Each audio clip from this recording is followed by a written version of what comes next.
1900 കോടി രൂപ ശബരി റെയിൽ പദ്ധതിക്കായി മാറ്റിവെക്കാൻ കിഫ്ബി ബോർഡ് യോഗത്തിൽ തീരുമാനം. MC റോഡ് വികസനത്തിനായി 5217 MC റോഡ് വികസനം കോടി രൂപ കിഫ്ബി വഴി നടത്തുമെന്നും യോഗത്തിന് ശേഷം ധനമന്ത്രി KN ബാലഗോപാൽ വ്യക്തമാക്കി. ആകെ 689.45 കോടി രൂപയുടെ 14 പദ്ധതികൾക്കാണ് കിഫ്ബി ബോർഡ് യോഗം ധനാനുമതി നൽകിയിരിക്കുന്നത്.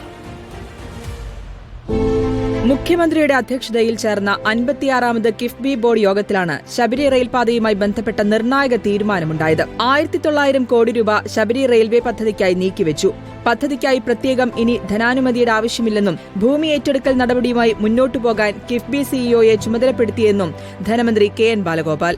കേരളത്തിൽ എത്രയോ വർഷങ്ങളായിട്ട് മലയോര റെയിൽവേയിലെ ഏറ്റവും പ്രധാനപ്പെട്ട ശബരിമലയും കിഴക്കൻ മേഖലയുമായി ബന്ധപ്പെടുത്തിയിട്ടുള്ള വലിയ മാറ്റങ്ങൾ ഉണ്ടാക്കുന്ന പദ്ധതി നടപ്പിലാവും എന്നുള്ളത് ഏകദേശം ഉറപ്പാണ്. യഥാർത്ഥത്തിൽ അതിനകത്ത് ഇങ്ങനെ 50% മേടിച്ചിട്ട് ചെയ്യൂ തുടങ്ങിയ കാര്യങ്ങൾ പറയുന്നത് ഇന്ത്യ പോലൊരു രാജ്യത്തെ ഒരു ഫെഡറൽ സ്വഭാവത്തിന് പറ്റിയതല്ല എന്നുള്ള അഭിപ്രായമൊക്കെ ഉണ്ട് നമുക്ക്. പക്ഷെ നടക്കണമെങ്കിൽ ഇങ്ങനെ അടച്ചാലേ പറ്റൂ എന്നുള്ള സ്ഥിതി വരുന്നു. ശബരിപാത വിഴിഞ്ഞം വരെ നീട്ടുന്നതും സർക്കാരിന്റെ ആലോചനയിലുണ്ട്. MC റോഡ് വികസനവും ബോർഡ് യോഗം അംഗീകരിച്ചു. ശബരിപാത എരുമേലി വരെ വരുന്നത് മാത്രമല്ല, അവിടുന്ന് വിഴിഞ്ഞം കൂടി വന്ന പശ്ചാത്തലത്തിൽ അത് തിരുവനന്തപുരത്തേക്ക് വിഴിഞ്ഞത്തേക്ക് നീട്ടാൻ പറ്റുന്ന സ്റ്റഡി നടത്താനും കൂടി നമ്മൾ ബഡ്ജറ്റിൽ പറഞ്ഞിട്ടുണ്ട്. ശബരി റെയിൽവേ വരും. സ്പേസിനായി 600 കോടി രൂപയുടെ പദ്ധതിയും ഏറ്റെടുത്തു.